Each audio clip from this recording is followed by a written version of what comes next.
சத்தியமா வச்சிட வேண்டிய நாளா? என்னடா இவ எப்படி கூப்பிடுறா? நாளை அப்பா சுட்டன் எல்லாருக்குமே தெரிஞ்சிச்சு. சிரிக்கிறியா பிரேமி? இல்ல கனகா, உண்மையில சிரிக்கிறேன். நல்லாவே இல்ல. ஹலோ, அது என் டாடி நேம். டேய், டாடி பேர் என்ன டாக்கி வைக்கிற? கூப்பிட ஈஸியா இருக்கும் தான். சர்ப்ரைஸ்லாம் ஒண்ணு வேணாம்.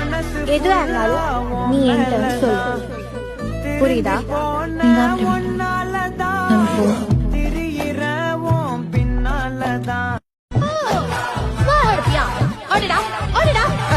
சத்தியமா வச்சிட வேண்டிய நாளா? என்னடா இவ எப்படி கூப்பிடுறா? நாளை அப்பா சுட்டன் எல்லாருக்குமே தெரிஞ்சிச்சு.